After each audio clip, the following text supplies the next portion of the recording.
Greetings, everyone.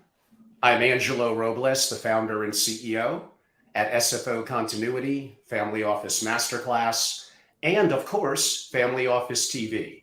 Thank you all for being a part of our live today. It has been really exciting to do these, and some I've done solo, some I've led interviews on. As you can see, we're joined by a special guest today, but we're going to reverse the roles a little bit, where our special guest is really going to take the lead and ask the questions. And the topic that I know many of you are interested in: think like and speak the language of the ultra wealthy. I would define ultra high net worth as $30 million and up.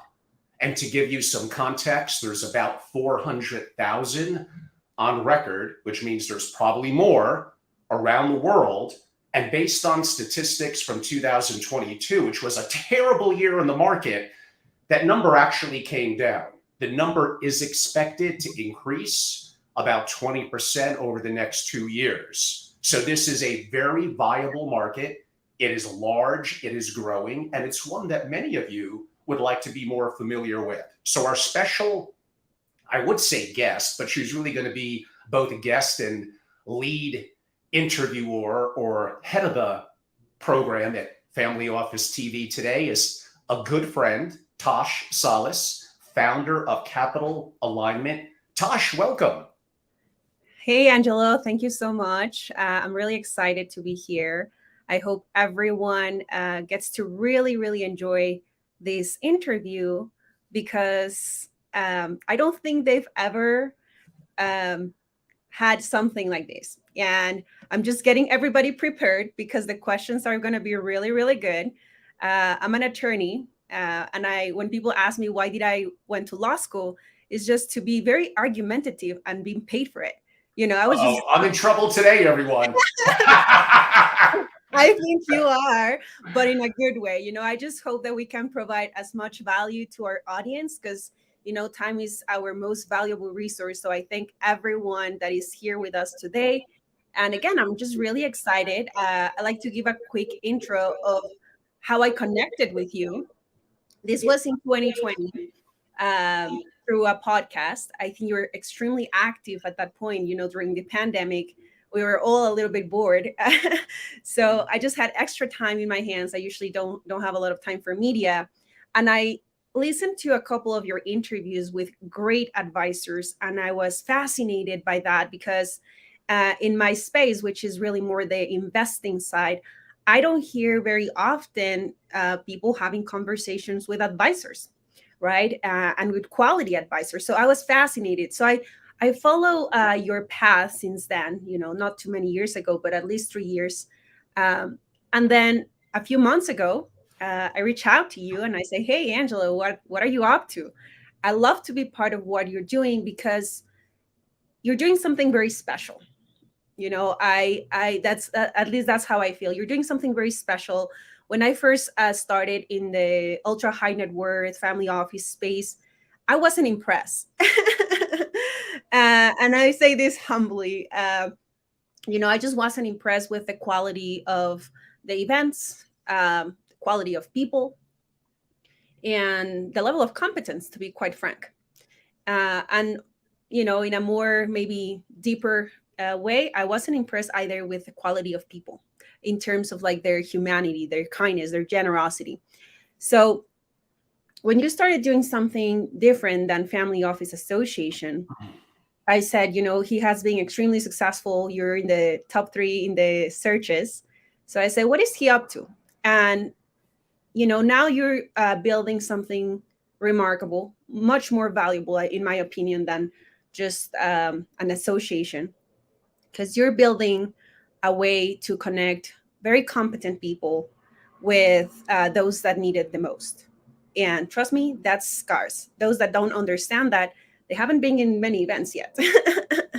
So thank you so much for having me here, for sharing these last few years with your audience more active. I think we all really appreciate it. And, I'll just introduce myself very quickly. I work as a director of business development and partnerships for the investment arm of a single family office based in New York. And I also collaborate in private affairs for ultra high net worth individuals. As you said, ultra high net worth is anyone who has a net worth or investable assets of 30 million to around, in my opinion, $250,000, $250 million. That's the range that I usually focus on. So, with no more to say about myself, you ready? Wow, I am ready. That is a great background. And to give a little context, both me and Tosh are very experienced internationally with travel, with really understanding the nuances and the differences of the ultra high net worth in different regions around the world. You stole one of my key words that my audience has been hearing me use a lot lately, and that's the word competency, and the difference between being an excellent advisor servicing the community and someone who may be struggling a little bit or still looking for more clientele. It's actually very, very little. Do you really think the competency difference is that stark? It's not. But let's not give away a little bit of all the secrets, because even I don't exactly know what you're going to be asking. So again, I'm going to turn over the floor to you to lead the dialogue, and let's get going. Let's get going. Well, I'm going to start with soft questions. Which means they're the hardest ones. Okay, go for it. The good stuff for the end. But, with your extensive experience, Angelo, in the family office space with working with ultra high net worth individuals, can you provide some insight into the current macro and micro challenges facing ultra high net worth individuals and families? I like when anyone goes to ask that question and goes with the word experience. I think that's a nicer way of saying that, Angelo, you've been around a long time. That means you're kind of old. But you know what? With age should come wisdom. Yes. What we sometimes lack as we age is not identifying our blind spots and letting our past successes, our ego, get in the way. So we may get to some of that, because that does apply to the advisory community a little bit later. But directly diving into your question, ooh, I love macro. So you gave me macro and micro. Where could I start? We're in a world of grave challenges. We have a velocity of destruction, in my opinion, going on that is bordering on being unprecedented. We have issues geopolitically around the world. We have economics. So understanding geopolitics and economics, you're going to understand more about ultra high net worth, how they think, and what should be a concern and a vulnerability of them. In the US, although it still is 13 or so months away, but it's already heating up. We have elections coming up, and we have tremendous bifurcation, I guess you could say, on both sides. It's believed that inflation is getting more under control. I don't necessarily believe it. I look also in North America at Canada, and I hear people just like literally showing, this is what $100 in groceries are getting me, and I got like 50% more last year. So there's lots of problems with the economy, with our deficit, with the inflation, and with interest rates, which here in the US with our Fed is like a yo-yo. It's been a grave challenge, and why the economy, especially last year, gravely slowed down, causing a decrease in the number of ultra high net worths, is because of the change in monetary supply. So again, I know we don't want to make this a deep macroeconomic discussion. Many of you have heard my multi-hour discussions on Family Office TV and other platforms with Mark Faber, Adam Robinson, Jared Dillian, and so many others. So as you can tell, I get a little passionate about the subject. But we have problems that are not just going to be swept under the rug. They're not just going to go away. And if you want to be of service, and if you want to be unique in terms of servicing the ultra high net worth, you better believe they are interested in these subjects. And I guess you could argue, the world is changing. The US, since Bretton Woods, the dollar has been dominant. The US has been a dominant country, and the world is changing. We have new entrants that are obviously China, which has evolved over really the last 40 or 50 years, but especially the last 10 or 15. What I'm saying, and I'm not saying anything new, we're changing from a unipolar world to not even to or by, but to multi. We have the rise of many of the BRICS and other countries where the world is changing. So there is a threat to dollar hegemony, if I'm pronouncing that correctly. And how many of your families that you represent, even those that are global, where probably 90% plus in the US, probably 99% plus of their assets and resources are tied in to the US dollar. And look at the challenges that we're seeing that are happening right before our very eyes as the world is changing. So what families are going to be concerned about is continuity in the family. And that is going to be gravely threatened financially, politically, by the issues we're seeing from a geopolitical and economic level, to many other issues that we'll get into. And actually, a little bit of a comical note, although not really, everything that I just described is not the threat to families that is really inside the family. The greatest threat to family continuity is family, but we're going to get a little bit to that. On the micro level, in terms of diving into that, being competent, identifying blind spots, moving ego aside, and you want to know what a lot of this relates to, and you want to know some of the secrets about being valuable within the family to preserving and continuing family continuity, it's two other of my favorite words that relate to competency, and that is capacity and capability. The underlying ability of the family to adapt to changing and challenging circumstances, whereas I would place capability as the internal knowledge, the warehouse of understanding finances, trust, banking, and a lot of the issues going on. So both from the family side, the rising generation specifically, and the advisory community, they would all benefit from enhanced education, leading to competency, leading to enhancements in capability and capacity, as I mentioned. Yeah. Well, Angela, I want to, just kind of go back a little bit to the macro picture that you gave us. Thank you for that. We're so sunshine, I know. Yes, definitely. No, this is great. So, you asked me about the families that I work with and the challenges that they have. I guess this is like a generational thing, and I'm not calling you old, okay? But this is a reality that maybe older people than you didn't really expect. Families are now more globalized than never before, right? So you have parents living in Europe, children living in the US, grandchildren living in Latin America. So everyone is like in a different place, or they have investments in different places of the world. And while that is definitely an opportunity, it also carries all the challenges that you were just describing. Like if you just live in the US and you don't have assets anywhere else, very rare, then you have less risk than most other families. But global families and global individuals have unique challenges that they could address with a very competent and unified team. But that's really hard to find. Right? So in the micro picture, they need to start actively looking for people that can help them, that they're smarter than them, that they're more proactive than them in different locations of the world. So, that leads me to my next question based on the macro picture that you say. Can we discuss a little bit the critical role of education and professionalization addressing the challenges faced by the ultra high net worth individuals, and how does this tie into your vision for improving the industry?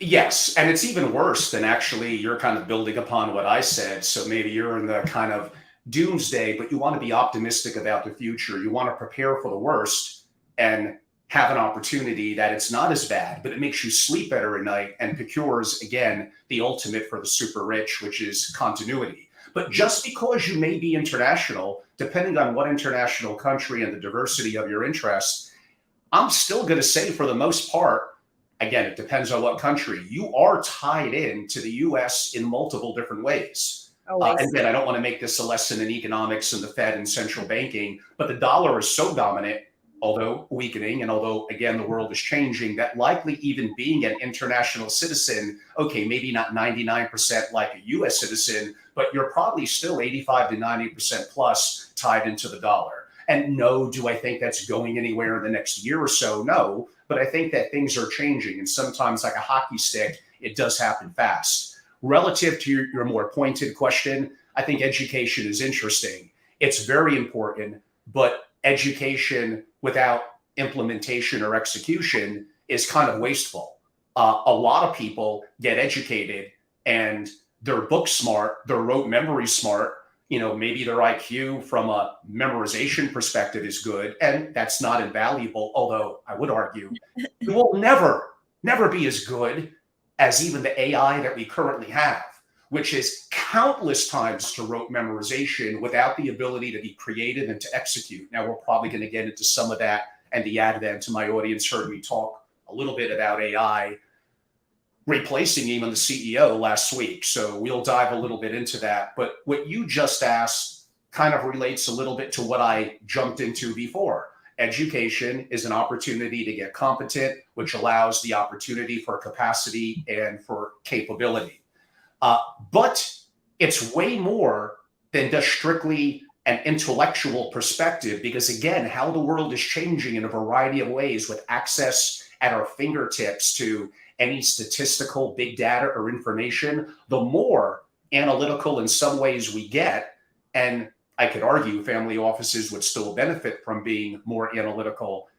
The greater competition in some ways we're also going to have from AI and from technologies in general that simply do it better. So is intelligence more than just knowing something? It's the opportunity, as I said, to execute, and it's the emotional attachment, the emotional intelligence, the ability to be a critical thinker. If it seems any idea that you have in the family office world, probably someone else already thought of, and how you're going to be creative in the community is to come up with an idea that probably on the surface kind of sounds a little idiotic, because that's how you create something great. I could even go back to the founding of Facebook. Really look at it in its initial incarnation on the campus of Harvard, kind of rating women.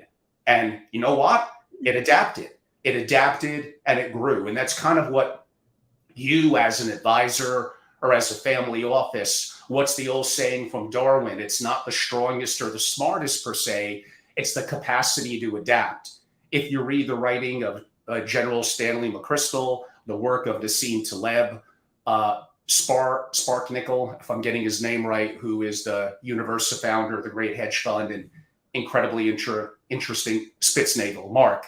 It's the hedging your risk and understanding the opportunities for adaptation are really, really going to be critical and going to be important to any sort of success in the areas that we're talking about. Now, this goes back to what you were hinting at in terms of you don't have to have all the answers, but you have to have a connectivity, a connection to that. So one of the things after 20 years or so in this community and traveling the world and being out there in the family office world, I'd like to hope I built up, if nothing else, hopefully better than a good suit and tie, I built up a great Rolodex. So having an opportunity for me to create what I call a dream team and having access to, in specific scenarios, who are the best in legal, accounting, and finance, and banking, and investment banking, and cyber, etc.,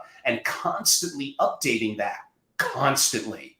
So the opportunity for you as an advisor in any aspect in the community, you don't have to have all the answers. You have to have emotional intelligence. You got to be able to communicate. You have to have the capacity and willingness to learn and to adapt as times are changing. And you have to be 1 degree removed from, in today's world, really global, the people that truly are the best of the best. And pardon advisors if some of you find this a little offensive. I don't mean this to be negative. There are some of you that rise above this. But are you really that special? Are you irreplaceable? Or In some aspects, is it kind of a commodity? Are you asking me, Angela? Because I know the answer for myself. I want to hear your answer. Please share. I am definitely irreplaceable. No, I think this is No, you're not. I'm kidding. I'm kidding. No, but like I thought you were leading to compliment me. Like you don't have to be the smartest. You just need to have some emotional intelligence. I've always told that to people. I think I was a mistake in the system because I went like to the Mexican Harvard, graduated from law school, and I never really thought I was the smartest person in the room. Actually, I knew I wasn't, and that was exciting for me. Because I knew that I could bring value in different ways, in ways that education is not just enough. And I want to talk a little bit about education because I think it's just a little bit different than it was maybe 15 years ago, maybe less. But education these days is not going to school and learning stuff. It's educating yourself consistently in what's going on in every industry. How can you implement different things happening out there to your success and to your client's success? Then also, professionalization is not a vertical situation, in my opinion. It's more horizontal. Like you need to be professional. Yes, you can be the best, the most intelligent accountant or attorney.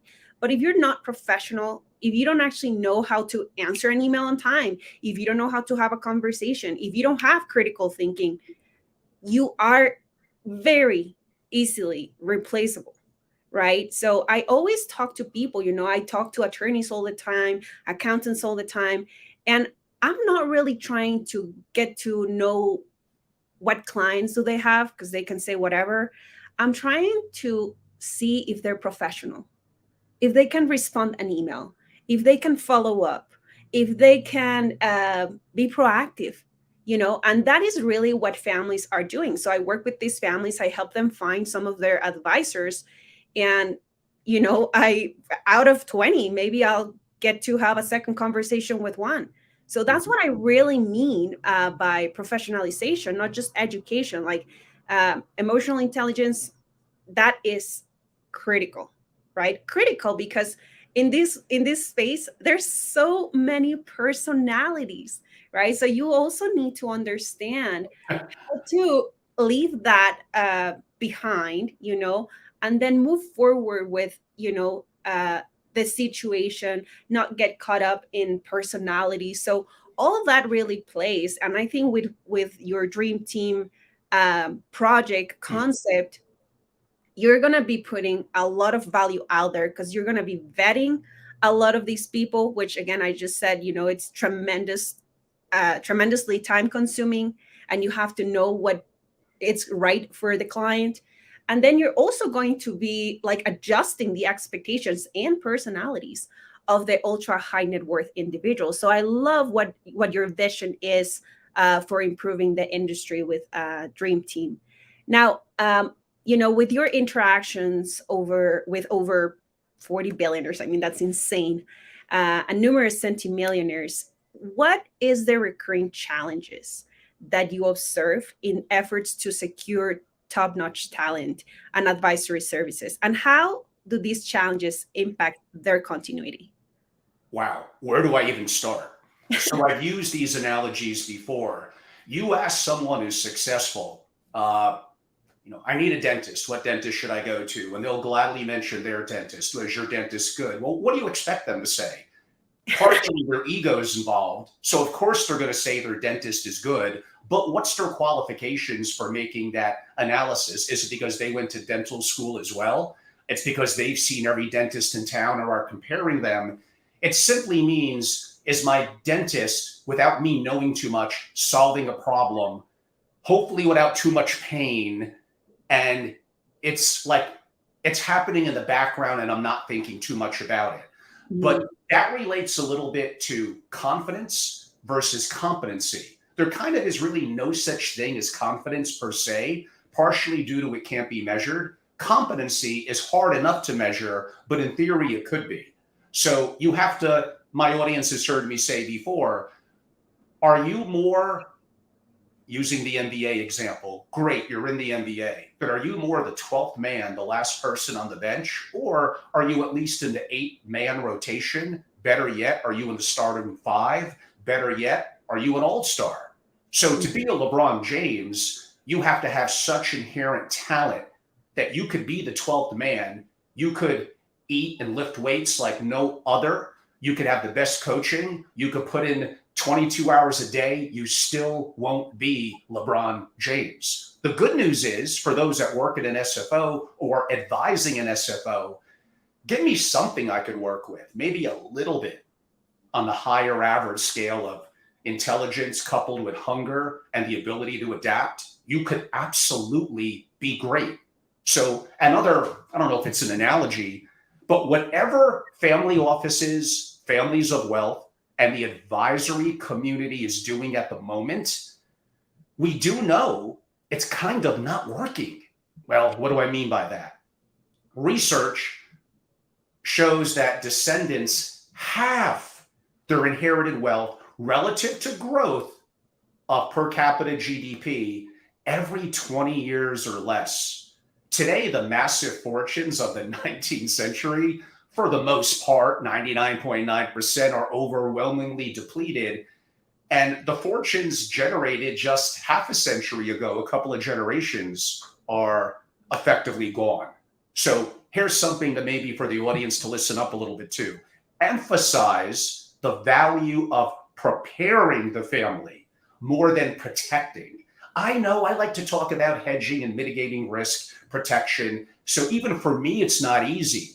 But the way that you do that is you prepare the family. And again, I go back to education, leading to competency, leading to the opportunity for capacity and capability. The greatest threat to the family is the family, period. It is not getting 2% less on their investments. It is not this or that. All those could contribute over time. I get it. I'm an investment person at heart. I want to get above inflation. I want to deal with the fact that multiple people are pulling at the trust and capital. Therefore, I need to get 8, 9, or 10% a year on average. I understand that. That is an issue. Maybe not as much of an issue as we're going to talk about today, because it's not as important as what I just described. So what is being done is kind of not working. And that creates the opportunity for you as a generational member in the family to change that paradigm and don't be among the average. And for those of you advising the community to have a deeper impact. It is not enough to now know just what you do. I do accounting, I do legal, I do finance. You need to be to some degree more polymath. You need to be more diverse. You need to know how to work with AI and technology to enhance your capability. And you need to constantly be focusing on those things that I mentioned for the families to focus on. You have to focus on them. Education, capacity, capability, and keep on focusing on being greater in your competence, identifying your blind spots. We all have them. And I know it's hard to do when we've had some level of success and age brings upon us a little bit more of a rigorous mind that doesn't adapt as well. We got to be very, very careful of the ego. I mean, there's just so many different questions. Just looking inside a family of wealth or their family office, like, one, should they even have the family office? Could they do it excellently? Should they? And can they do it internally or should they do it external? So in case you're wondering, multi-billion-dollar families on average, utilize 27 different outside advisors. So don't think just because it's a multi-billion-dollar family with a 21-person quote unquote family office staff that they don't need you. They do. It's an opportunity for you to be part of the dream team. But going back to how I started to answer your question, how do they identify your capability and capacity, your competency, if, again, they randomly think anything they touch, like their dentist, is going to be great? Oh, yeah, my person is the LeBron James at what they do. How do I quantify that? So how do you step into that arena? How do you get their attention? Well, again, Tosh, we probably don't want to give all our secrets away, but I'll give one little hint. Some of you saw the quote that I had with Russell and Prince in Private Wealth this week. I think it was on Monday.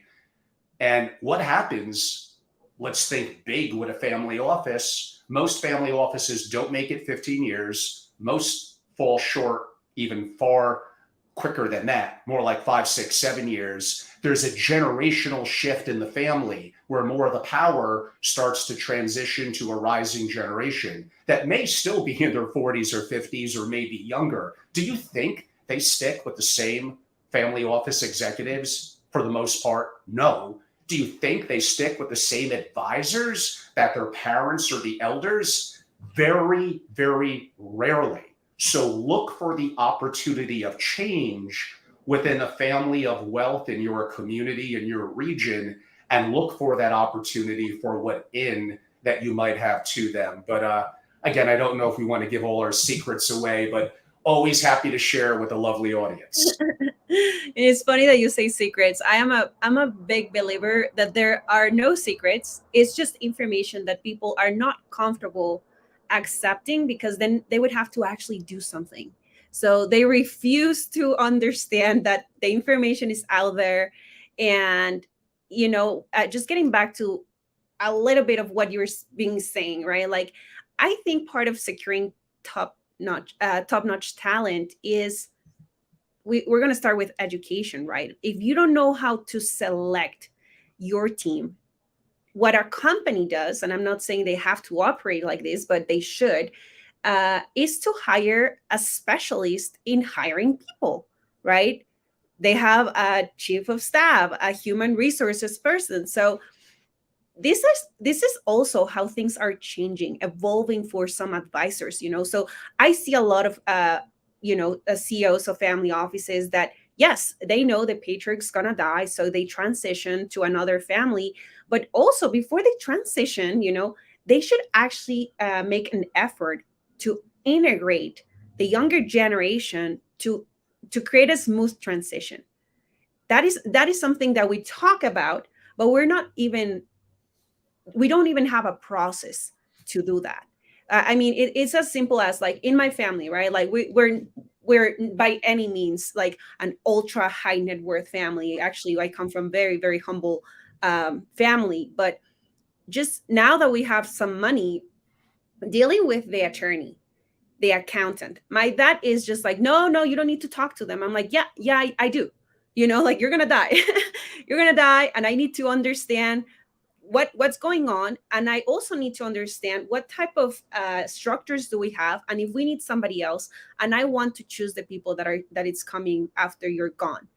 And it's such like a difficult conversation all the time. Sometimes I wish, like, I hope somebody could come and mediate the relationship with my dad and his daughters, so There actually are psychologists in the family office world who specialize, I'm not making this up, with an elder like a creator, specifically dealing with the son or specifically dealing with the daughter. As you've been in the family office world for 20 years and traveled the world and been part of university and other platforms and programs, you just meet so many people. So there are specific niches that are that specific. It's crazy. yeah, but that's the thing, it's like, I don't know if they need to be a psychologist. Actually, I wouldn't even really feel comfortable just with the title. I think there needs to be more than that, again, because in this space, every aspect is more complex than for most people. So it's not just about psychoanalyzing me or whatever. It's more about understanding how to be firm, how to pull people to do something and come together. And we go back to the emotional intelligence part, right? It's almost like being a coach, to be honest, but for the whole family. So also knowing how to choose your coach or where to find them, it's very relevant for the transition that we're seeing in the current world. And that leads me to my next question. I mean, I feel like you've answered already some of that, but where do you see the most significant disconnection between the the wealthy people that are being more and more and more, and then the lack of competent advisors to serve them? Again, there's a lot of niches, but I still feel like there's not enough people serving the community. So where do you see this disconnection? No, but there could be. The fact is, a lot of them are kind of educated in the same type of educational platform. a lot of similar groupthink among professors, and the lack of, when I interviewed billionaire Michael Saylor, who went to MIT and is brilliant and is a billionaire, created a public company. Many of you know him as being the voice of Bitcoin. He put it pretty simply in terms of the greatest value he got from MIT, and that is the capability, back to that word, capacity and capability, the capability of thinking for oneself. That what you might have learned that might have been accurate in the moment 10, 20, 30, 40 years ago, the world is simply very different now. Not everything is 2 times 2 is 4. It's not that simple. It's complex. It's adaptable. The metrics change a little bit like playing poker. With each hand, the odds and things get different. You have to adapt on the fly. Now, you said something that stuck in me a little while ago that I just can't ignore it. When you mentioned relative to HR. And yes, the most important thing in a successful family, including in the family, within the family office, and advisors outside, is the quality of the people, followed arguably by technology, including AI and systems. So if the quality of the people around a family and a family office is the most important, how important then is HR? And I think I go back to a point that Mrs. Hormozy, not Alex, but his wife, I believe it's Layla, if I have that correct, Tosh.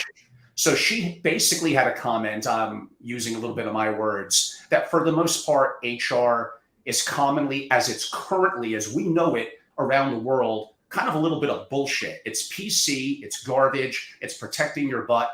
You want a real people officer. That would be the 2 most important roles in a single family office are getting the right people in the right seat, AKA Jim Collins. Therefore, a real people officer, not some HR crap. A real people officer is number 1, and a chief learning officer to teach capacity and capability. I am giving all my secrets away today. But just because I'm telling you the secrets, like you said, Tosh, doesn't mean that they're so easy to execute, partially due to, again, my dentist analogy. You're just going to assume who you know must be the best of the best because you're making the assumption based on your ego, without having quantifiable facts. You know, when I meet with billionaires, including multiple in the Forbes 30, like I ask them, who is your CPA? Who is your auditor? Who is your T&E on legal, on business? What hedge funds are you in? Who could I talk to there? I'm nosy. I'm curious. I want to find out because this is my life. I dedicated my life 24/7 to the family office community. Again, like you said earlier, I looked at it almost 20 years ago and it's not gotten better. It lacked rigor. It lacked institutional quality. It lacked critical thinking and zero creativity, zero. And that really hasn't changed, especially that latter part in the last 20 years. The challenge is when you're creative, you are going to be wrong. And you have to not be afraid to look stupid, something that I've done pretty well at over multiple times in my 20 years. But there are sometimes, boy, do I hit a grand slam. And I'm ahead of the curve. Now, I could get into mitigating and managing risk and how to do that properly and from investing and not investing, but that's not really the core focus of kind of your question. So I know I kind of answered it a little bit in kind of an indirect way, but I would really look at, you brought it up relative to HR, and I'm going to go with the verbiage that Layla used, which again is a real people officer, a real one. Mm-hmm. You want to work and be part of a team, the dream team that I mentioned, whether you're inside with the family, AKA a larger family in the family office, or advising to them.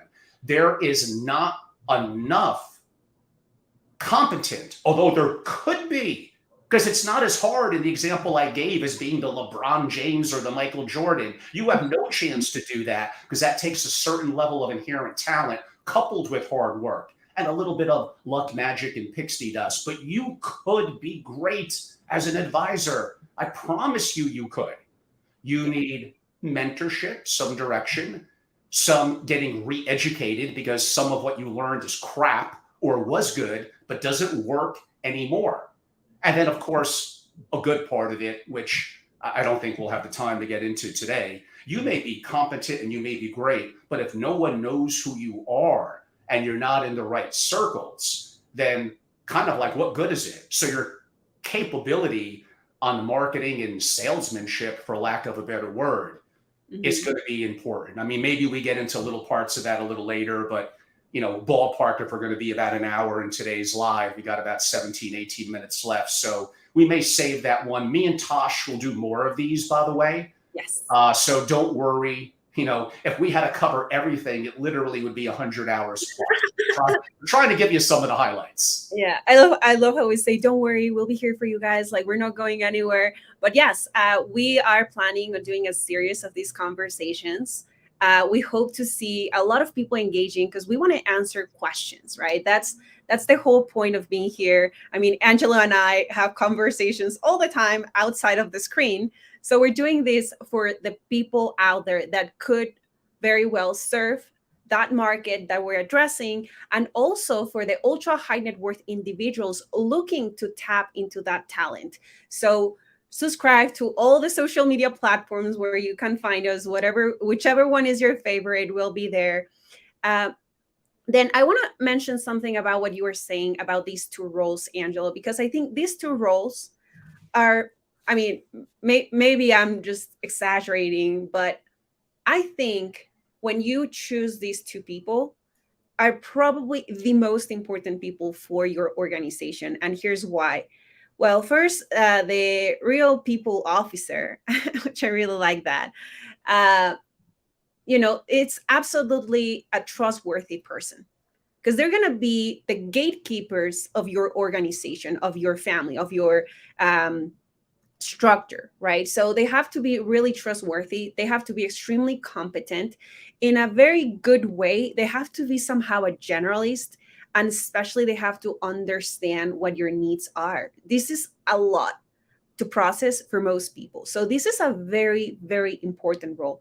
And then the chief learning officer that you mentioned, I mean, God, this person's going to be also the gatekeeper for what comes in and for what comes out from the family office. So I see a lot of like stagnant families. And you say something, it's like, when you're creative, you're going to be wrong. Well, my dear, when you're not creative, you're also going to be wrong. So it doesn't really matter. Might as well try something Just no different. one knows about it. You don't have the spotlight on you. It's just like creativity is one of the most wonderful things that can happen to any organization, because it allows you to learn, it allows you to play, it allows you to uh, stay ahead of people. I really like chess, the board game, because I learned with that game to be 8 steps ahead, and that's creativity. It's not drawing, that is creativity, right? So what we do here in these spaces is be very creative because we want to foresee the future, because we want to win, right? So I think creativity is one of the most important things that the people that you work with must have. And that leads me probably to my last, or maybe yeah, probably my last question before we That's have so to. sad, Tosh. The last one. I mean, come on. I've done 3-hour marathons gee, I'm trying to think. I mean, maybe it was Michael Saylor, but definitely Adam Robinson, Ian Burlingame, and others. I want to be like a Twitch streamer and go 24/7. That's going to be my goal. Sometime next year, I'm going to do a 24/7 stream dedicated like solely to family offices. How about that? I'll have probably one viewer, but I will try everything I could to keep you entertained and engaged. You'll come out of that like this either crazy or so full of knowledge. So we'll see. That one person's going to find out next year. Hold me Crazy, to that, crazy, everyone. I got to do a crazy. 24/7 stream. Just to register for that, you're already crazy. Anything after that, I don't know, but no. Hopefully, we can actually, have a whole weekend together in an event or something, bringing people on board so they can also learn. Again, this is not about you or me. This is about the rest of the people, our audience. And yeah, a whole weekend would be great, but it would be great if we can share that with people. So yes, I'm gonna get to my final question because it's Tuesday and I need to go have something to eat. Uh, Intermittent fasting, Tosh. Come on, we all eat too much anyway. Just once a day, and you're good. You get more time to get things done. You're more mentally alert. But I think my audience knows I'm kind of into health and wellness. So I actually do legitimately want to do more kind of health and wellness and how it ties into being more focused and more capable as an advisor, as a family office. So stay tuned. I did back in my family office association days about 4 years ago. I did a program on longevity in New York, and I shared my personal journey and story, brought in some amazing doctors and deep thinkers. I've actually interviewed David Sinclair, the iconic Harvard professor, on issues of longevity. That probably was also 3 to 4 years ago. It's in my Family Office YouTube platform. So again, of course, I never get distracted, but go and look it up. I do like I never get this.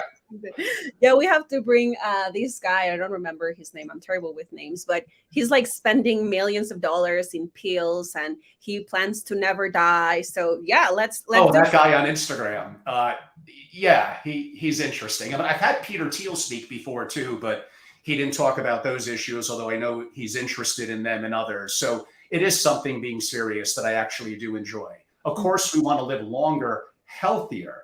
So if we're mentally and physically in the best shape possible, of course, that's a great thing. Now, might that throw a monkey wrench in the whole issue of wealth transition, of what's enough capital, of longevity, on turning over the reins? I mean, that's actually a serious discussion for another time. Yes, we'll have plenty of time in other conversations. But so let me get to maybe the last question. I don't know, maybe. So could you just give us like a glimpse into the solutions you propose to address the challenges facing family offices and high net worth individuals? And why do you believe these solutions are the best and possibly the only way to move forward the industry? Oh, that's a tough one. I'm going to answer it as I probably answer most questions, both directly but somewhat indirectly. So many of you noted during my transition from selling Family Office Association many, many months ago, but really forever, I've been working on deep education. So for me, what I consider a masterclass, and these are like light, whatever, 45 minutes, an hour, even 2 hours. To me, a real masterclass is an immersive experience, either in person or digitally spread out, really over multiple days. I could argue digitally once a week, probably over a full quarter. And many of you know I'm working on a series that I deem, from my experiences working with the super rich, billionaires, etc., things like creating and reimagining into a top 1% family office, sovereign risk and disaster prep for billionaires or those that want to be, and family offices and AI, that, oh, well, it's that. Like, I'm deciding what it is and they're coming into that. I mean, that's okay. There's nothing wrong with that. That's valuable. But when I did my beta testing of my master classes with intimate audiences this summer, what I found the most valuable was doing the framework that I described in the first morning, but then reading the room, and over lunch, like, let me get up to the whiteboard, forget lunch. I just want to eat once a day anyway. And what's your biggest problem? What's your biggest problem? And then see if there's some connectivity points among the attendees, whether digitally or in person, and having, here I go again, the capacity and the capability to be fluid on anything and everything family offices, coupled with adaptability. So I had a script. I had even guest lecturers and videos, and part of that still stuck, but part of that I felt the audience wanted really something a little more customized for them. And part of it was them discussing it, asking them the right questions, and the participants digitally or in the room are every bit the educators that I am. Many of them were much wealthier, so in some ways they're more successful. So the opportunity of, again, capacity, capability, adaptation, changing on the fly, don't being so rigid, like all those things are very, very important. And then that led me down to creating formally, literally as an LLC, what I created as SFO, or Family Office Dream Team, which is the capability of a diverse group of people solving specific challenges or problems, not me forcing the topic on them, but them telling me what it is and then looking for critical thinking and creative solutions kind of like around that. So again, what did I say earlier? For the most part, give me, do you have a car analogy? Do you have a good chassis that I could work with? You could be a Ferrari, but if you're always breaking down, like, what good are you to me? I'd rather have you be a Chevrolet, but you work perfectly. That is going to be often the better fit. Your consistency, your ability for the big three that I mentioned, your competency, your identifying blind spots, moving ego aside, and your ability to adapt, to listen. You don't have to have all the answers. It would be nice if you're 1 degree away from, and through people like me, you, and others, I mean, you kind of are. Now, you may have to be a part of that community or be a part of that to be able to participate in that. You don't have to know everything. You have to be a good listener. You have to know to ask questions. You have to know what you know and your competency, and always look to grow and expand, of course. But again, you have to be that 1 degree or a direct relationship away from being of value. When I get questions from my members or from a consulting assignment or even in a masterclass that I don't know, or even maybe immediately someone in my dream team doesn't know, we look to understand the question better. Sometimes it's a matter of clarifying the exact pain point or question. And then very simply, I don't know. And give me some time. Maybe that's 24 hours. Maybe that's a week. And I'll have the opportunity of getting back to you. So the capability of having the competency or the 1 degree removed, it's not that hard.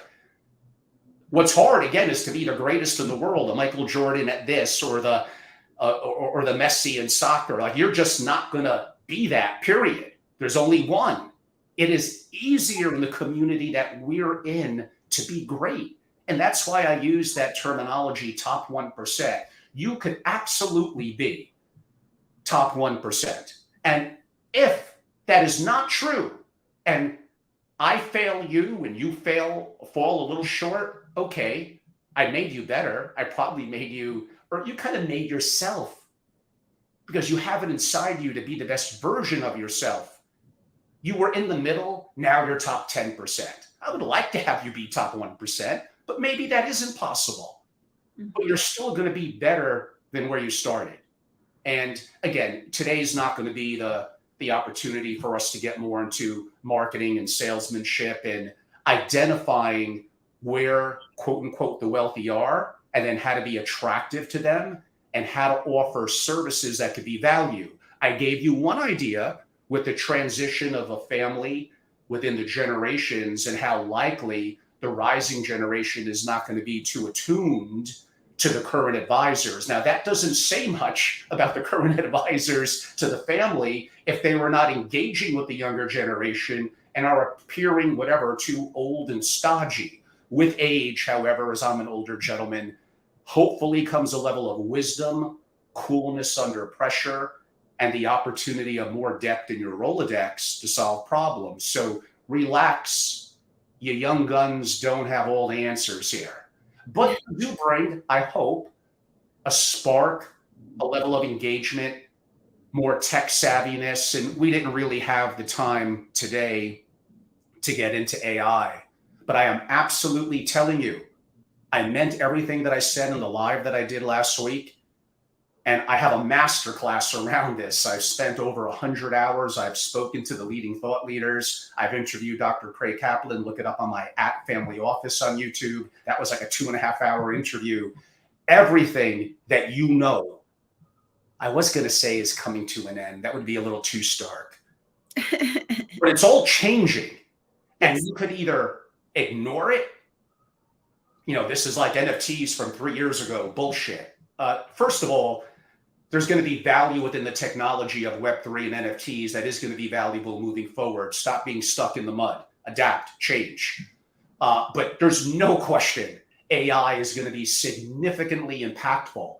And I'm looking at the messages that came in on the message board last week when I did it. Never, I will never be replaced by AI. Really, never. After 50 years, what you do is so incredible that you're not going to be replaced. Bullshit. You might be replaced like now, let alone in 2 or 3 years. If all you do is in your mind, rote memory, recycling what you learned, whether 20 years ago or yesterday, like any technology that's more enhanced in AI, which again is the example I gave, and a deep insider at Microsoft told me they're shocked at what they're learning from even GPT and other platforms that have moved beyond really LLM to more generative AI. Everything is changing. You have to adapt and you can't wait. I think you have to do it right now. And you have to march yourself towards greatness in what you're doing, towards building up a substantial net worth, which you could. And these are all things that will allow you as an advisor to have some of the same challenges and vulnerabilities that the families you may be representing have. And right, those would be better problems than Maslow's hierarchy of wondering about, food and shelter and water. Now you're in more of the bigger picture about your heirs, about your legacy. These are all really, really important topics. Again, I go back to, you could be great. You really could be, but do you want to be? And if you want to be, the resources are out there to exponentially grow your knowledge. Could you do it organically? Probably. I don't know. It took me like 20 years, but of course you're better and smarter than me. I get it. But if you could accelerate that into a month, even into a year, like how valuable is that to you? And, Tosh, I can't answer that. I could answer it for me. You could answer it for you. But these are all things that I look forward to engaging more, not just with billionaires and entrepreneurs doing well and family office executives, but I love them too. But I want to be of value to all of you. And these are all things that, taking from my experiences and my way of thinking, where I know you could be great. You have it in you, and me and others would like to help you get there. Thank you, Angelo. I just want to have my last remarks in what you just said. I don't remember who this quote is from, because again, I'm terrible with names, but if you can write the solution down, you already have half of this. If you can write the problem down, you already have half of the solution, right? So understanding the problems is crucial. So I think there's 3 elements to that. One, you talk extensively about it, which is the mindset. You need to want to be that 1%. You want to be coachable. You want to learn. You want to consistently improve. So that is the first element, the mindset. The second element is the environment. Do you have an environment where you can learn these things? And, I'm probably not the favorite people of the crowd, because I spent hundreds of thousands of dollars to learn these things. And people would ask me, like, why don't you just buy a house? I was like, because it's going to take me 20 years to learn this if I don't pay for access to this information. So people have to just be rich thinkers, not poor dad, rich dad, like rich thinkers. I remember when I was in school, I've always been very privileged. So I had the opportunity to go to school and realize that I was really bad at math. If I hadn't go to school, makes 2 of us. I wouldn't know, right? I wouldn't know that I was terrible at math. And then I had private classes, and, my family, again, we were not rich by any means, but we always prioritized that. And I asked my dad, why are you paying for a private tutor? And he said, because it's going to shorten your learning time. And you only have this many years. So I learned that from my poor dad, who actually thinks very richly.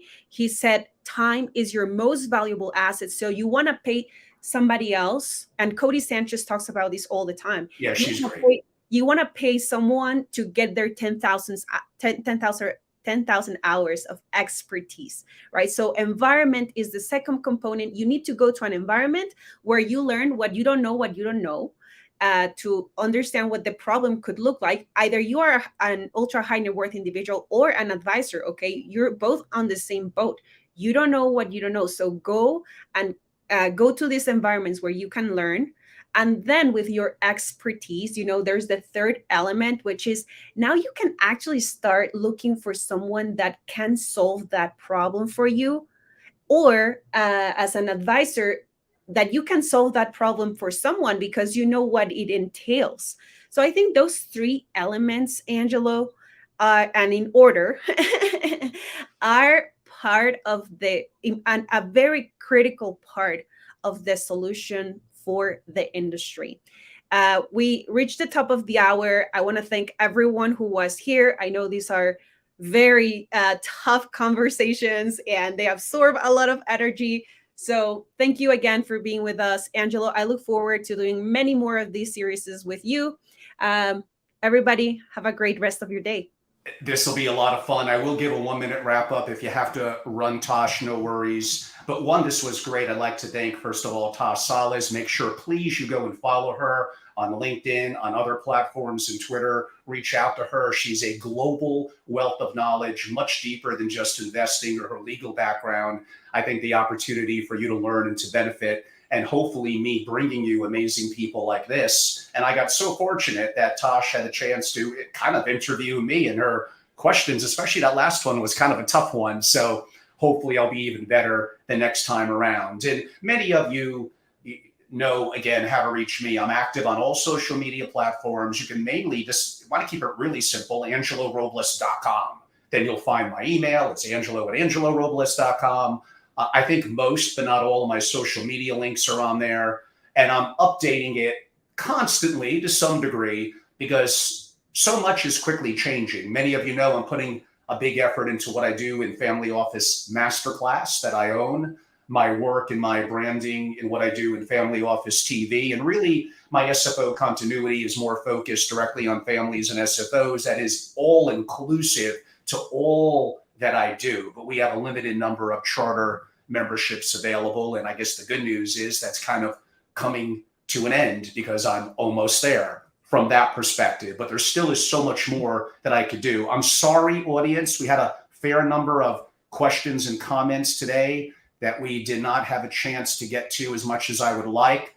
Mark F., wise ass, by the way, but it's all good. I kind of like that little bit of the analogy you gave. Natasha, thank you so much. Adam, you always ask great questions. I look forward to doing collaborations and work with you. Sorry I couldn't get to your question today.